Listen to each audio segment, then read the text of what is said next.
The DIESOL podcast, Developing innovation in English as a second or other language. episode 88. Will AI kill TESOL?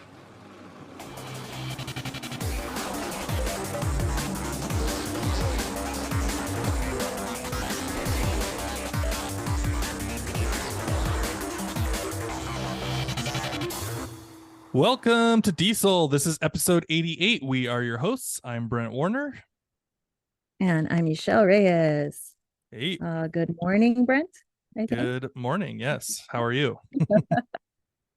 Tired. How are you? Good How are evening to you from you. the future? Yeah. Yeah, Brent is here with us from the future. So Yeah. there's that.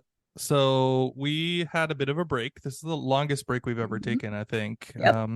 And yeah, I hope everybody's doing well. So I Break. was, Summer, we've yeah, had fires and hurricanes, so it's wonderful, okay. wonderful. All the good stuff. Yeah. I am in Japan. So I think we talked about that previously, that I'm moving to Japan for a year, and now I'm living in Japan, and I've already kind of hit the first month already. And so there's been a lot of settling in and sorting and everything. But yeah, it's great. We have had our own weather issues. Number one, hot and sticky, as you know, in the Japanese summer.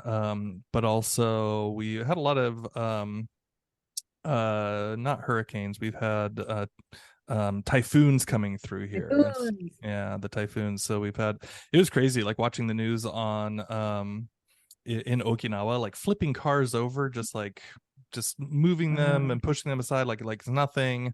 And then there's one was supposed to come through here, so I'm in Kobe, but they it was like all weather news all the time, and it came through, and we're like bracing for it, and we like filled up our bathtub with water, and we put like the window, like put mattresses against the windows, all these things, and it was like Nothing. there's nothing. What? So I'm yeah, glad it was nothing. yeah, that's better to be prepared and have nothing than to be unprepared and have something terrible. So Right. so how have you been? Pretty good. Just finished teaching a course and started a new one, but I also got to see Eric Roth, our friend of the pod and colleague, and Mm. yeah, he's a friend of the pod and a Oh, friend and a indeed. colleague. All of the above. Yeah, he spoke on AI at our institution. And so that, again, we need to revisit this topic and just what the fears that we have about AI. And ultimately, we're asking the question that I know Brent has thoughts about. Will AI kill TESOL? Yeah. So let's jump over right into it and get into the conversation. All right. So I think this is a real fear, Ishel. It's Yeah, absolutely. like this is the thing that's going on. And so this conversation, as you mentioned, we're going to need to bring it back regularly. Mhm. It's not something that's just kind of a one and done. And please, please, please, if you're reading anything that claims to be the authoritative final resource, the final thing that you need to know about AI, please throw it right in the trash, because whoever wrote that or said that doesn't know what They they're don't talking know. about. um, We're but in yeah, the like zygote stages of this. oh my gosh, yeah, it's so wild. And so like we need to talk about it, and by Mhm. definition that talking is going to be somewhat uninformed, right? And we can have some different ideas, and we can have Absolutely. some ideas from history and all these types of things, but if we don't start talking about it, if we don't start sharing ideas, then we'll be completely unprepared for whatever happens. So I think we'll need to pivot as changes come to us, and we'll need to be kind of say, hey, how do we keep nimble, how do we keep moving, how do we figure out things? But to be clear, um you know whatever we say today We're is learning. not good. Yeah, is not going to be the be Yep. all end all conversation. So, Brent, one of I think the most valid fears that I think we see with any kind of jump in technology or innovation or change is that jobs are going to go away. And Mm-hmm. so you found an article on the Business Insider article called AI is going to eliminate way more jobs than anyone realizes. That's not promising. That's not hopeful. Yeah. I mean, for sure that is like definitely an eye-catching title. But I mean, it wasn't exactly clickbait. I mean, it really do talk about quite a lot of what's Mhm. going on inside of there. This article was really interesting, and we're going to kind of work our way through it as we talk about these things, and then we'll shift into the conversation around TESOL. But it started off with this idea, talking straight up the report from the World Economic Forum, saying that 44% of workers' core skills are expected to change in the next 5 years. That's a big chunk. That's like half Yeah. um, the skills, the core skills, which also now means education has to also shift, and Yeah. what teachers are teaching has to shift. Yeah. And it's going to hit. This article talked about particular spectrum of occupations, from marketing and sales, software engineering, research and development, to financial advising and writing. And according to them, just to name a few. Mm-hmm. But the article says they're at risk of being automated away or evolving. I know, and Um, that's wild, right? Like, because I mean, that's you kind of like read that as a quick little list on an article, but like, think about how big those fields are: Mhm. accounting, financial advising, writing. What for just That's writing? everything. Can you do any of the other ones without writing? So yeah, of course, writing, like it's everything, right? It's all these things. And so um and we could also even talk about, like, is writing going to be a skill in the future? Because Gosh, we've had this conversation before. And I like, think of it more and more these days. Like, I know. why should you waste your time? And I'm using the word waste because I'm so conscious of how much time is spent, rather than why should you invest, where I used to think you should invest because you'll be Hmm. a better writer, better thinker, more organized. But now I feel like, but at the same time, it's a little bit of a waste of time. Well, I keep coming back to this argument that, like, the things that we do that may seem tedious are the things that build our skills, right? And Mhm. so, like, we don't always like those moments, but we become better at things, including critical thinking, because we slow down and work with the writing. Okay, so anyways, that is a different conversation. I know we've talked about it a bit before. We'll have Um, to come back to that too. I know. So anyways, one of the things they put in here, Ixchell, was this interesting Mhm. idea that, like, it says here the shift will be so massive that we won't miss any of the jobs that disappear. Before the Industrial Revolution, there was a job of a human alarm clock, right? People would run around and tap on Mhm. windows to wake people up, and that was like an actual job for people. But that doesn't exist anymore, right? And we don't think about that now. We're like, there's nobody out there yearning for those days, Yeah. just going, I wish I was a window tapper, right? But it's going to be that same kind of thing where we'll go, oh, there were these jobs that existed before, but like, why would we have those now, right? Why would anyone want to do that? Think of how Well, much time we used to spend learning long division or learning how to work out a problem because we didn't have calculators. And mm-hmm, when calculators came in, we were able to do the same calculations but much faster and move on to solving bigger problems. right. So you're kind of, it's that same idea we've talked about before, is that the starting step is now higher, right? For Mhm. so many different things that we're talking about. Um, so yeah, I think there's a lot of interesting parts in here. And then one of the it went into an article about the ATMs. So Michelle, can you explain a little bit about what was going on with the ATMs?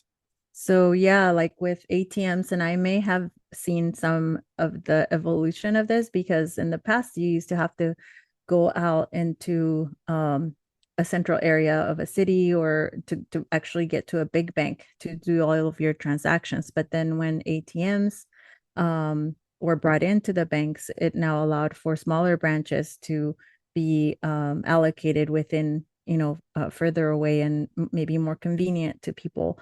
It also allowed for bank tellers to be freed up and be able to offer people customized help. And I think I mean, I think to this day, I remember I went to the bank to withdraw money and I had no idea how to fill out the little form. That And the paper guy form. made, Yeah, and the guy made fun of me because I said, I'm so sorry, I don't know. He said, come on, you've got to keep your tellers. You got to make sure we have jobs. But again, this was years ago because well, number one, I probably didn't have enough cash to keep in the bank, so I never actually could go. But that's one of the ways, right? Yeah, yeah, for sure. And so I think part of this thing is like we get into our heads about like all the negative possible bad things that are going to happen, but we And that's also don't, valid. and it's valid, it And for they're sure valid. is. Mhm. Yeah. And we also have to remember that like we don't really know what those changes are going to bring about, right? And so we would imagine, hey, these ATMs here are going to be taking away bank tellers' jobs, but actually it increased them in the long run, right? So yeah, for sure, individual bank tellers lost their jobs because those machines came out and they're like, well, what do I need to do? But then they could have moved out to another place, or other people had more opportunities to work in a more rural bank or whatever else it is, right? And we also saw the same thing with like typewriters, right? Remember when it's Yeah. like, oh, okay, like it's going to take away jobs from secretaries. And then if you look at these kind of images from like Mad Men, right, where you get these Mhm. huge rooms where there's just like tons of people typing all the time, and it's just like, oh, the technology actually makes us able to do things more quickly and be more productive, and therefore create more jobs Mhm. for people that didn't exist before, right? Right. And Or so people who used to plug in the phone lines, mm-hmm. remember? Yeah, Yeah, but that released a whole like hundreds of people to learn other skills. And I guess that's the trade-off when technology or when innovation is growing so exponentially that the adjustment time seems harsh, I suppose. There's no technology doesn't decide that we're going to transition slowly and smoothly. It right, just, right, right. once there's a discovery or we find something out, it's done. It's now in your face, and you have to survive through it until you're up to speed. For sure. And I can hear people right now saying, yeah, but this is different because of this. And it's like, yeah, I get it, but it's also not, because we don't know what that end point actually is, Right. right? And so we're only just imagining what we're holding in our heads, and we're not really thinking about, it's hard to go steps beyond and see like, okay, like instead of the microcosm that I'm looking at and living in, what's the macro level and what's actually going on out there. So I get it. I definitely understand. I'm like, well, AI can do this and I can do that and it can do this and that, all these things. Yeah. So I do get it. But I'm just saying that we don't know where that endpoint is. So Right. I wanted to point out they actually pulled from that article about the ATMs from Wall Street Journal. They said a few different things inside of there, and they were saying, it's always happened. We're evolving, and the jobs are changing.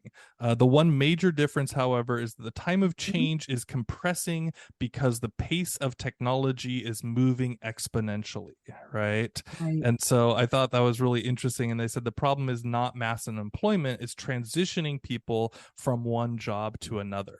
And so Ixchell, this is a little bit where I want to start talking about our field too, and we'll get deeper into TESOL, of course, in a moment. But I think that that's really what a lot of people are not preparing themselves for. Is they're saying, well, what am I going to transition to, right? Like if I want to be in the language acquisition field, cool.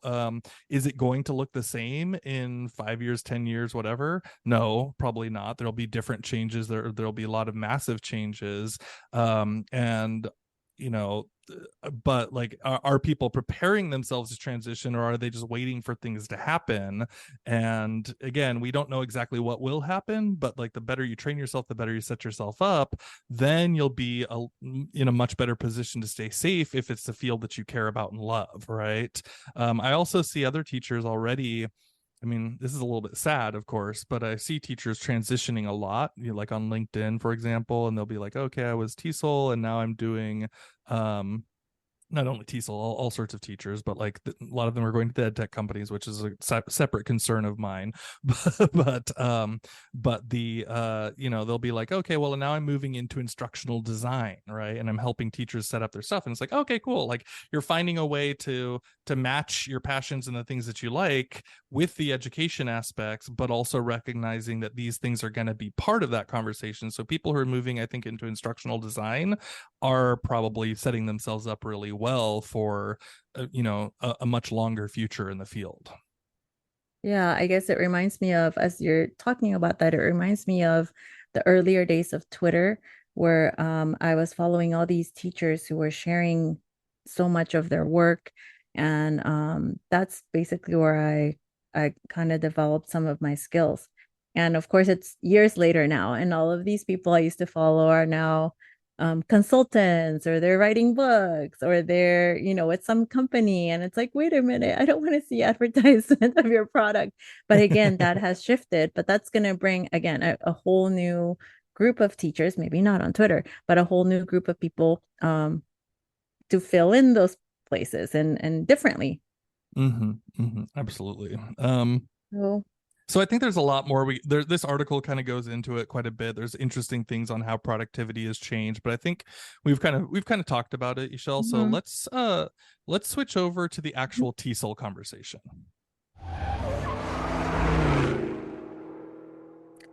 So what about TESOL? Pre Chat GPT, there is an article you found, and the article is called "Why Artificial Intelligence Will Never Replace Teachers." Mm-hmm. Pre Chat GPT. So let's reevaluate, let's reassess. Yeah.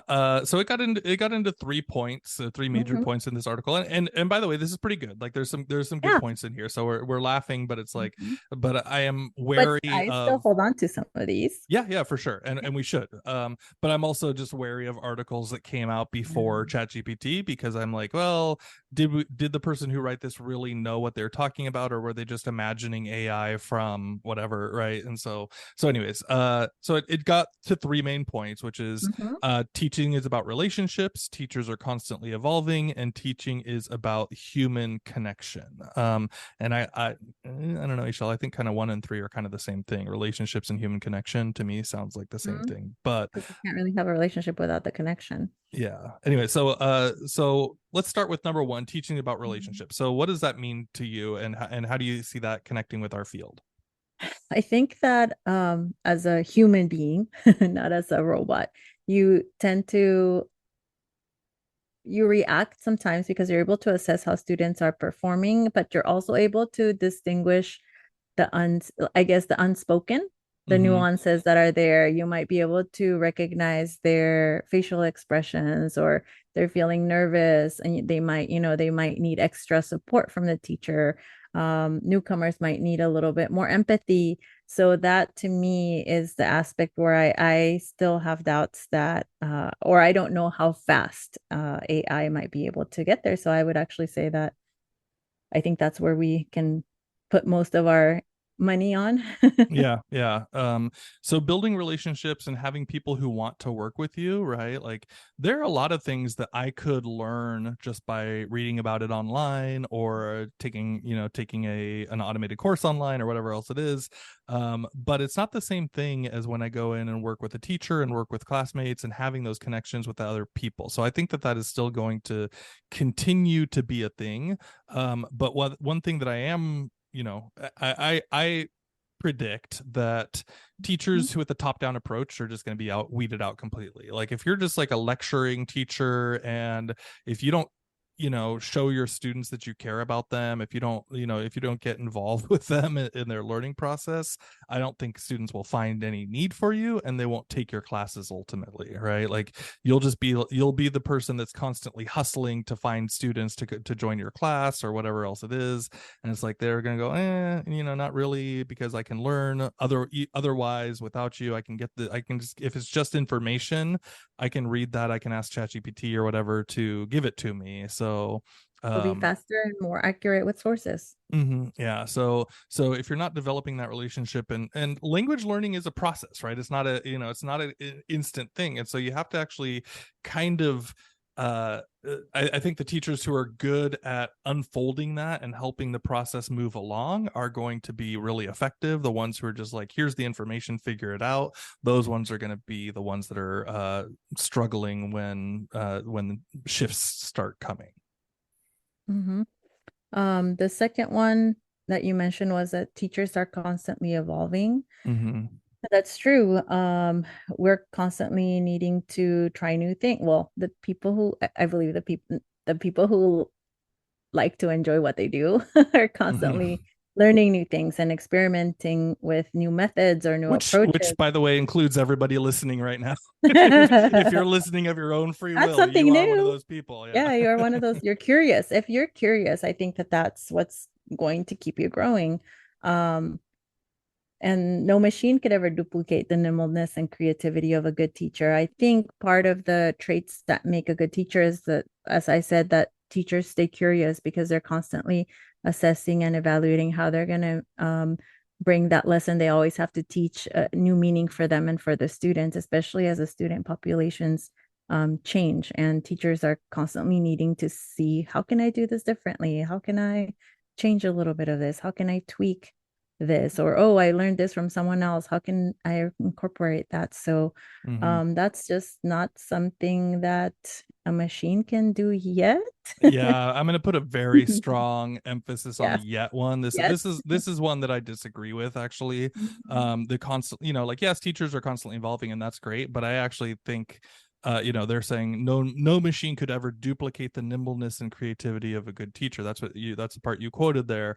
And it's like Mhm. Mhm. let's really re-examine that, because when we start looking at, hey, if we're starting to customize, and if this machine knows who you are and they're like checking out your patterns of learning and the things that you Mhm. respond well to, and what time you're able to do work well and what time you don't do work well, and what time, like do you respond to videos better, or do you respond to reading something, whatever else it is, it's going to be able to use algorithms that are going to be self-generated to figure out all these types of things and then totally build out customized content specifically to every individual student, right? And so Yeah. that kind of evolution is actually not something that we as teachers are great at, right? We're good at saying like, hey, let's try this, let's experiment, see what And works. then we sort of stick to what we're comfortable with too. Correct, right? Yeah, We're because we're we're afraid like, of trying something new every single time. We'll try it, but we're yeah, not going to take that big risk and even every those time. of us who are experimenters with those things, we can't just do,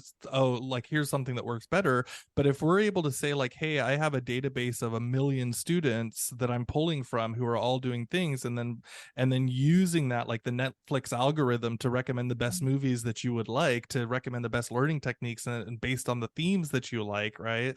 Like that's just something that people are not going to really have the time to do, even as a one-on-one totally dedicated individual teacher, right? So this is an interesting thing. Yes, we're evolving, and yes, I don't disagree with that idea, but I do disagree with the idea that machines will That it not be can't able to. duplicate it. Yeah, and I Yeah. think they'll be able to do it better than us. And so we should not fear that. We should say, okay, like, hey, let's figure out how to use that And in how what order. role we play Correct, along that. And I think Brent, that's one of the things that Eric was talking about. He referred to an article on how Harvard is this fall going to um, give its I think it's a class of computer science students. Every single student that enrolls is going to have a individualized chatbot. mm-hmm. And again, we're this is a first, as far as I know, this is the first time that it's been done on such a massive scale at a place of research. And well, I guess we'll see what happened and what they found out. But I bet that something better will come out. So in 4 months, we'll have to revisit what happened with this. Yeah, for sure. I mean, this is just, there's so much changing here. So Right. so anyways, kind of wrapped up here on these points Mhm. that she had made on this article, was the teaching is about the human connection. We said that about the relationships. I had read a different post online where someone said, hey, when I had a student who recently got married, and they were my student in 3rd grade or whatever, and they invited me to their wedding, and that type of connection and me being important to them in their life, it affected that teacher in a way that was very powerful, but that also means that it affected that student.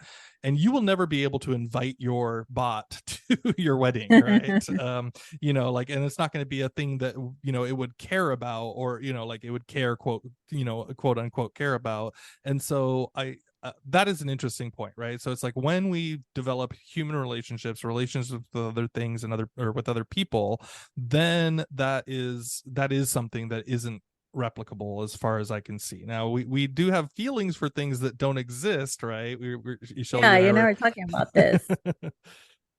so like I don't know, you watch a movie, right? You watch Wall-E and you care about the character Wall-E. It's a fake robot that we care about, right? And so Or you play Mass Effect and the ending affects you so much that you cry. yeah, so we are, we, what is it, we anthropomorphize things, and we say that, like, hey, it's human when it's not human. Mhm. But at the same time, we are also able to distinguish the difference, just like kids are able to distinguish the difference when they're, playing a game and shooting someone versus actually shooting someone, right? And so Yeah. it's something to be aware of. And again, we don't know how it'll all play out, but it's something to kind of go, well, hold on, let's step back here and go, we recognize that we might have some certain feelings and some connections, but there's not going to be the same thing as a human connection. It's interesting. I'm thinking of my nephew who's 6, and he has a 2-year-old brother. His 2-year-old brother. Again, this is he's Generation Alpha. They're both Mm-hmm. Generation Alpha. Don't know the world without technology. Multiple versions of it everywhere at home. And the 2-year-old picked up Alexa, like physically picked up, and um, his brother said, Jackson, no, you never pick up Alexa. Be kind to Alexa. And so he didn't say, don't pick that up. Don't pick up the speaker. Don't, he's already, that's, he knows it's Alexa. And so does Mm. the 2-year-old for that matter. Yeah, it's interesting. Jeez. Okay, so let's dig really into our field in particular. So foreign language study, English study, of course, in particular. Who is going to want to study English, right? Like this is going to be the thing, right? So if we're going to say, hey, if I can get all this stuff instantly translated or figured out for me, and Ixchell, have you seen that it was about a year, it was maybe 2 years ago, it actually, the commercial came out for the Google AR translation glasses. Do you remember Yes, that? I was in Japan, and I remember you sent me a link because I had seen something over there similar, but not a Google product. Yeah, and so it's like basically it's a very moving commercial too, like, but you put on these glasses, and the engineers were introducing it to these different people, and then they would put on the glasses, and inside the glasses, just like the Google Glass from a bunch of years ago, it would just put text right onto the inside of the lens. And so what would happen was the person was talking to the person wearing the glasses, and they were speaking English, and it would instantly translate it and put the text written out on the inside of the glasses. So they would actually be looking at each other eye to eye, but the person would be reading what the other person was saying, and then in their own language, right? So they could understand what they were saying, even though they were being spoken to in English. And they showed it in this commercial, and I don't know how the editing went and how the speed of everything goes, Mhm.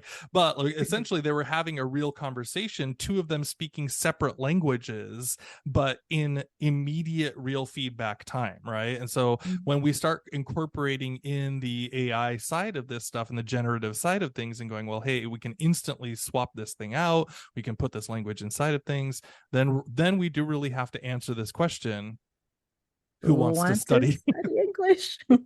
It's going to be like one of those careers where you're like the old-fashioned English teacher that knew everything before we had AI, Mm-hmm, like mm-hmm. the librarians. Yeah. That- Well, yeah, I mean, but think about that too, because librarians now, I work with a great librarian, Mhm. Cheryl Bailey at my school, and it's like, it's so interesting because she'll talk about what they do, and it's so different from what the current job, what the traditional, Yeah, what I was library used to. marm Yeah. is. Yeah. Yeah, Yeah. exactly. And so it's like, oh, okay, this job has totally evolved and changed Evolved. and And it's taken on still some there and it's still necessary. And it's not, well, super powerful, you're super not powerful. eliminating it by choice. Right. We had Sorry, Jen Giffen Florida. on the show, right? Yeah, Yeah, no, right. Is it Florida or is it my it own is. state? Mm, okay. We're not very far. Let's go dark. So but there is a quote here. So it's he who is not acquainted with foreign languages knows nothing of his own. And that's from Goethe, right? And so that actually came out of a book that I'm reading right now. It was recommended to I was recommended it. It's called The Last Lingua Franca by Nicholas Ostler, and it's from 2010. So sorry, the Goethe quote is Goethe, but the book it was put inside of this book, and it's really interesting book, and it kind of talks about this idea. I'm still only in the beginning of it. I'm only about 10% in, so I don't really have a good grasp of it yet. But it's getting into kind of this idea that we don't necessarily need to have a lingua franca, where English has spent a long time trying, working to become the lingua franca. And by the way, all lingua francas have faded and disappeared over time, and there's no reason necessarily to think that English would continue to be the one. But I do like this idea from this quote. He who's not acquainted with foreign languages knows nothing of his own, right? And it's like, or her own, or their own. But this is what a great idea, right? Because Ixchell, obviously you studied foreign languages, I've studied foreign languages, and the more you learn other languages, the better sense you have of your own, and you improve your own communication in your own language, right? Do you feel that's true? Oh, absolutely. It goes beyond especially now when it's been a decade Mm-hmm. since I was a student of the languages, but now having interacted with people of the countries that speak those languages, and the way that I probably approached them 5 years ago, and now 5 years later, it's all evolved. And it all goes back to having studied all of those different languages and the nuances that go with it, the different concepts of time, etc., how perceptions, mutual perceptions. Yeah, for sure. And to me, like this is where it gets into being important for our students in our field, is that it's easy, and I think a lot of us kind of think, oh well, the reason I'm learning English is to be able to do business in another country, or the reason I'm learning it is because I live in this other country, or something like that. But that's not it, really. I mean, we're talking about this idea of expanding your worldview. And so I always think about these things. Sometimes I get these like aha moments when I'm studying Japanese, and it's like these phrases don't really translate to English, right? Or they don't translate to the other language from English, right? And when students go that, they go, oh, I never heard that kind of idea before. It's a different way of thinking about the world, right? And I've had those for myself. Um, and it's like, so they'll never be quickly translated, even if we're using AI in a Google Glasses type of thing, right? Because that language won't come out the same way. Just like the humor won't translate unless you understand that language to understand the humor of what they think is funny, right? You're not going to be able to see that with a translated language, right? And so I came up with a couple examples, and you're welcome to share, of course, too. But I was thinking of a Japanese one. There's this expression, I'm sure you've heard it, the nekojita. Have you heard this one, Michelle? The cat's Yeah. tongue. Mm-hmm. So nekojita is this expression that means like you have to wait until something hot cools down before you eat it or drink it, right? Like it's too hot, and so you have to wait Mm-hmm. long. But it's not just like oh, slow down and wait because it's too hot. It's actually kind of like a Like a trait. personality. Yeah, like a Yes. trait.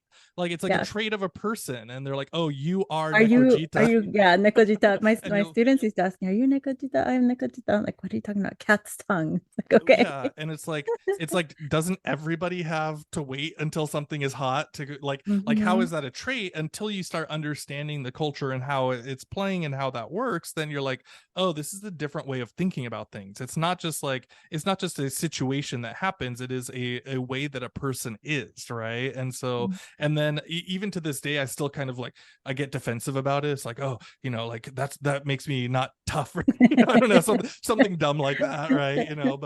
But it's interesting because you think of it, then you start thinking about it in a different way, where it's just like, in English we just be like, okay, just wait until it cools down. But Or in it's too Japanese, hot. It's too yeah, hot. yeah, Yeah. exactly. So it's like quite different. So I don't know if you have any of these types of expressions. We do have one in Spanish, and it always comes to me when I need to, I guess in English it would translate to vent, but the word is desahogarse. Mm-hmm. And within the word you have the like it's the what you need to do to vent, but in a way where you've become so flooded with emotion that you're going to share it with somebody and they're going to probably be taken away with you and rescue you from it, which is Wow. different than to vent. Vent just, it's like, so I can, whenever I'm pretty worked up about something, it always comes to like, I need to desahogarme. I don't say I need to vent. It's like, necesito desahogarme. Desahogarme. That's It's interesting. like you're Yeah. drowning, but you need to make sure that you're not drowning because you're flooding. So you need to undrown yourself. I love that because like even just in how long it's taking you to explain that, right? Like it's super cool and it's super interesting and we'll have the conversation, but like an auto translation of that wouldn't work, right? Or it would just be like to vent and it would miss all of that nuance of Yeah. what's actually going on inside of there and what the person is really feeling. Mhm. One other one I found online, we found a few, but there's lots of these examples and I'd love to Mhm. hear from other people what their favorites are out there. But one other one that I found from Thai that I liked was this, and I hope my pronunciation, I'm sure it's completely wrong, Greng Jai, and it's the Okay. feeling you get when you don't want someone to do something for you because it would be a pain for them. Oh It's my like, goodness. and I know that feeling. Like I'm like, oh, I get that, but like we don't. Yeah, Yeah, don't it's do like it. I It's know you okay. don't know, this is gonna put you out too much, and like hold on, it's like all this stuff, but like we don't have a really way to say that in English, right? I mean, like there's no term for that, or No. even if we wanted to explain that to someone, we would have to really explain it to someone quite clearly about like, hey, this is what's Mhm. going, and we wouldn't even say, oh, it's because I'm having this feeling of Grangjai. It's Yeah. like, it's like, so anyways, yeah, these things are just, they're fun. There's such a fun part of learning another language. And so I would, so for TESOL, for the language learning field, then we've got so much more to play with that as well, right? Because there's Right. people who want to learn that and understand that about English speakers, right? Like what are the things and the ways that we think about the world and the ways that we see the world that's going to affect us and affect the way that we can understand a broader, way of communicating, a way of understanding people's feelings, all of those types of things. And I can see, I know we're moving through some of this. We're talking it out, but I'm reading a book on, it's called Through the Language Glass. Mm-hmm. And it's more of it's by a Canadian author. It wasn't, I don't think it's widely available here, but the author had to work with different business companies in China and Singapore, where people from different nations who speak English have to come to some kind of agreement or some kind of sales.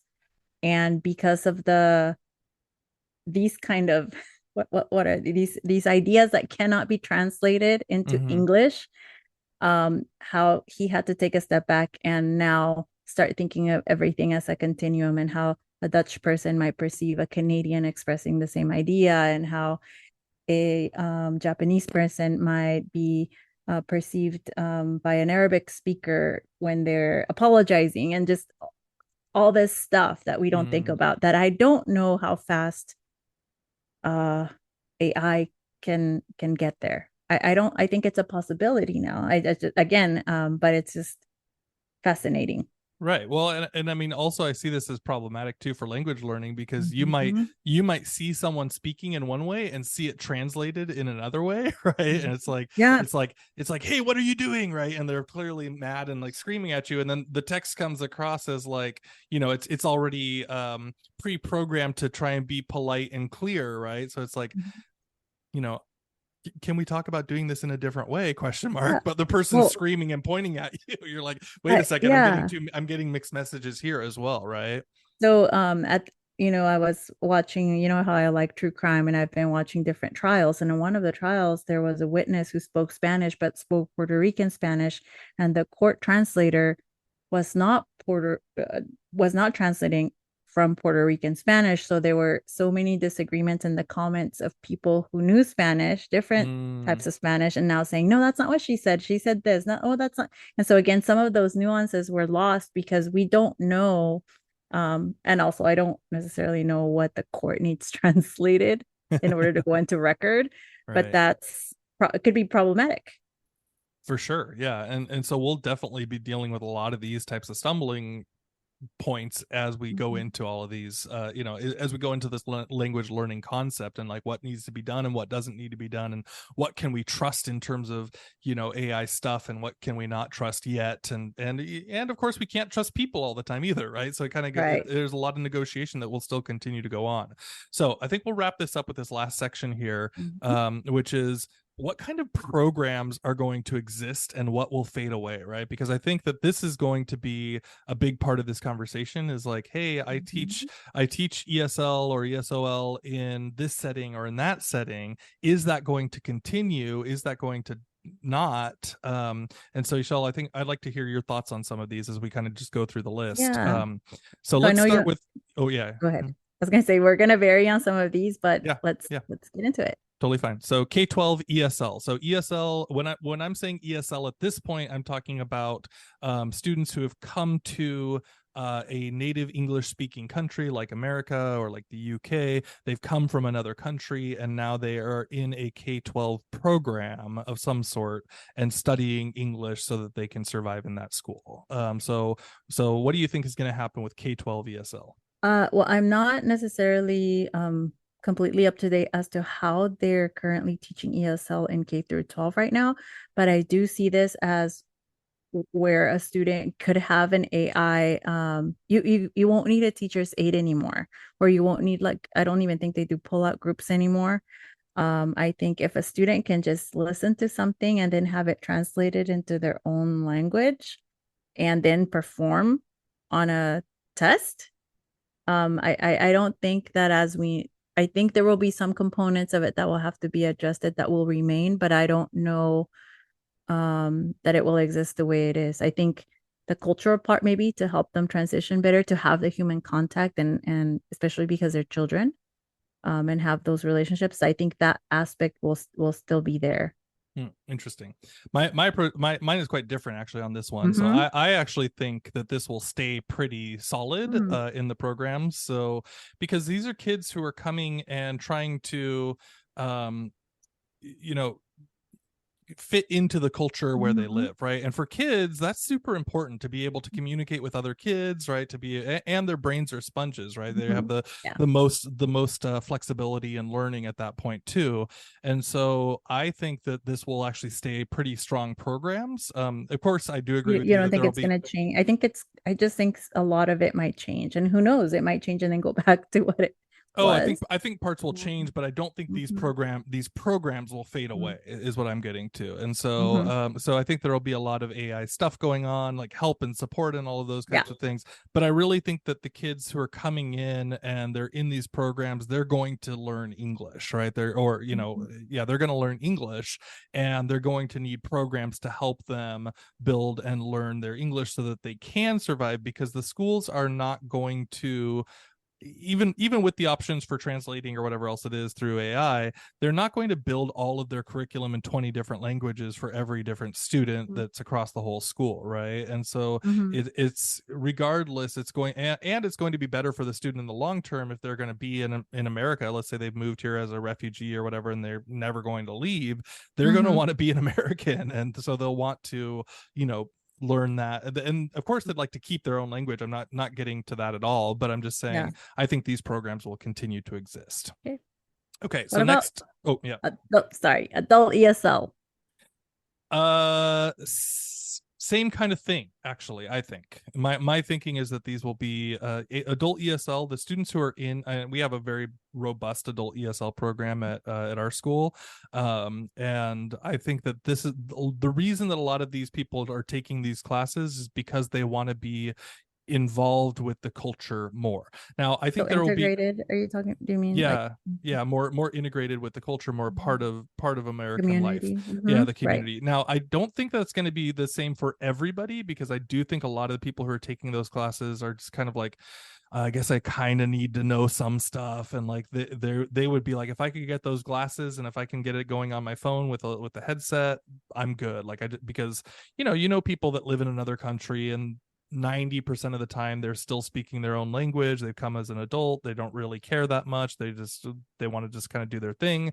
So I think there'll be some reduction, but I think a lot of the people who are in a program like this are probably still more prone, because again, they're in that culture, right? They're in that language place. And so I think that those programs will still maybe reduce a bit, but they'll probably stay pretty strong.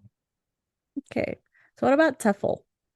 What do This you is think one about that I TEFL? think, well, I think it will stay, but I know I don't know how it will stay. I'm more open to the idea that it's going to go away because I know that you've talked about it for a long time.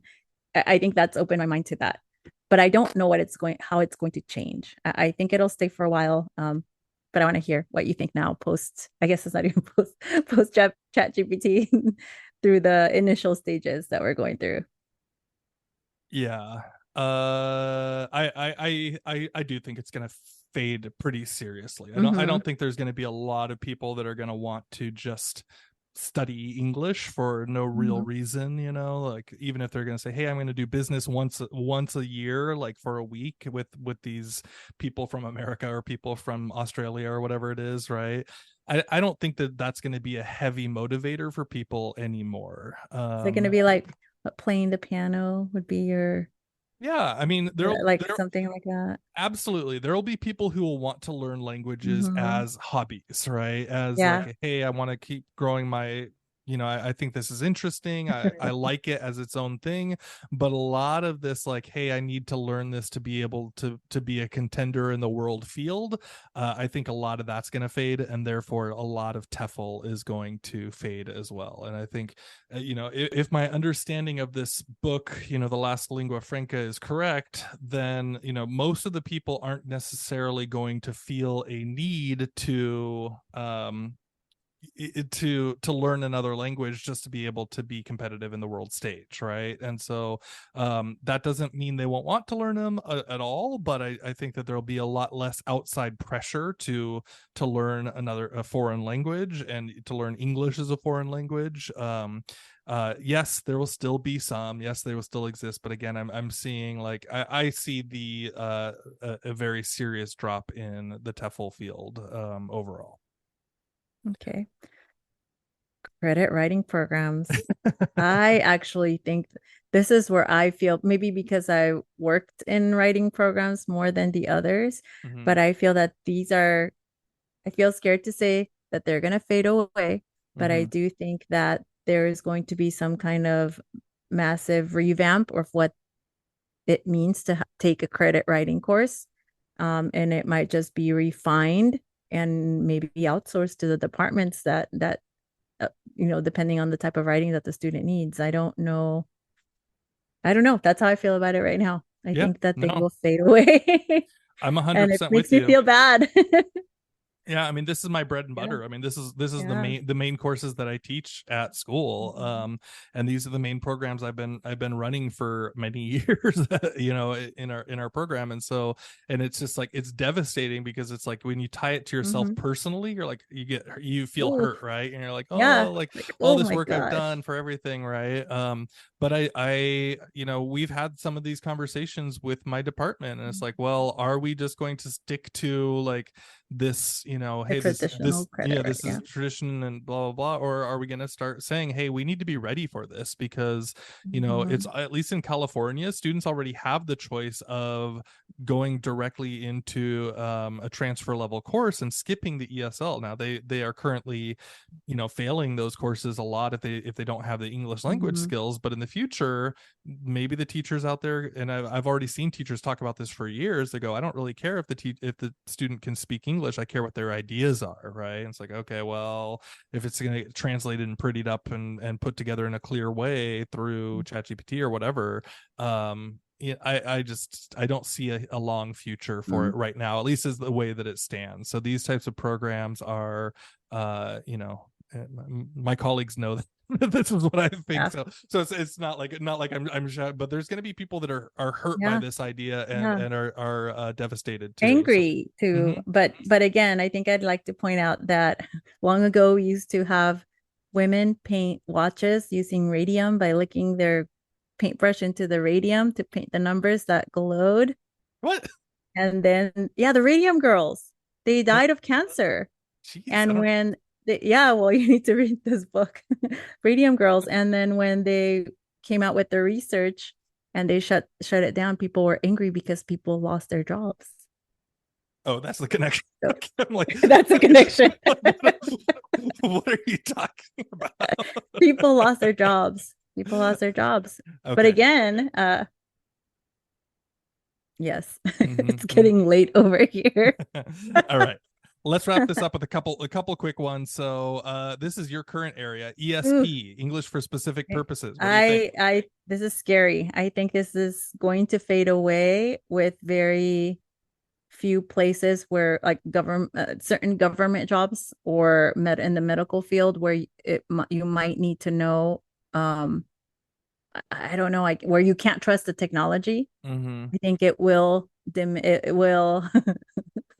I think it will fade away. Mm-hmm. I think Yeah, it will. I think there's a Oh, lot of it that. Yeah. hurts. Yeah. I'm It sorry. hurts to say that. And then the last one is business Business English. English. Same kind of thing, right? I Like, think I don't even see it as popular as it used to be anymore because you have all these Instagram business English people and you have these chat bots and I just don't I think it's already begun with business yeah, English. yeah. But maybe I'm unaware of where it's still happening. I don't know. No, I mean it's still like it's tricky because these fades are not like overnight, right? Like they kind of like start No. hitting people in different Mhm. ways and different times, and then people start going, "Oh, well, I'm seeing declining enrollment or whatever," and they're Mhm. not really recognizing it necessarily as a bigger pattern of, "Hey, this is Like actually all the dominoes are being put in the right position for eventual doom yeah." eradication. Oh man. All right. Well, there's a couple other articles that we found. I guess we could share them in the show notes. But And we'll have to come back to this conversation because again, every 4 or 5 months we need to be talking about this. yeah, yeah, for sure, at least. So let's jump out.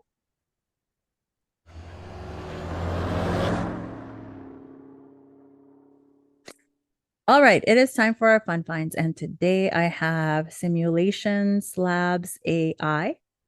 That's simulationslabs.ai. And it's AI powered, of course. Mm-hmm. Um, you can build scenarios or you can play simulations. Doesn't require any code and it can help you to have different scenarios that you're negotiating through to enhance skills. So I think this is worth checking out. I've just been playing around with it, and I think it's pretty cool. It reminds me of what's that other one where you choose your own adventure but you build it? Thread? No, Oh, you're talking about Inkle and Twinery. Twine. Yeah, yeah, yeah. Twine. Yeah, Twine. sort of Mhm. like that, but like the AI version. Oh, cool, nice. What do you got? So mine is a Japanese product. It's called Hinyari Shatsu Shawa. So it's this spray that you put on your shirt when it's hot out, like it is here. Have you seen? And Have it you cools it used off. this? Yeah, Yes, and I it have cools. 3 bottles. Yeah, so it basically it's like a menthol with something else spray. So it actually cools you off for like an hour. So it's like you put a couple sprays on your shirt, on your back, and then when you go out in the heat, it actually pulls out the heat from your body Mhm. and it cools you down at the same time. And I don't know, like you're spraying some chemicals on your body and your shirt, but whatever. It's pretty neat. It works It because I does. my nephew sprayed himself with it after baseball practice, but then he had to shower. He's like, Mhm. I'm so cold, I'm so cold, I'm so cold. Yeah, so they have these things like they have a bunch of different brands. This one is like has a polar bear on it, but it's like it's pretty cool. So like spray a couple in your pits, spray a couple on your back and like what I mean it's hot, so like this is something that Yeah. that more people need to have. I don't know if this exists on the East Coast or anything. We don't really necessarily need it in Southern California, but out here it's like, oh, this is actually a really nice, useful invention. So Mhm. the shatsu shawa, that means shirt shower. Which I guess maybe it's in the sense of like getting refreshed or something like that. So yeah, so I don't think we'll find it in America, but I'll put a link to the Amazon Japan one at least so you can see what it looks like.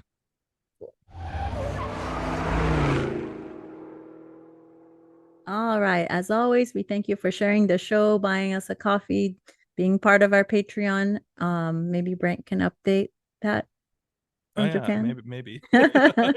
We do have people who check or leave us feedback. If you're giving us a shout out any other way, just tag us on social media or on most of the platforms.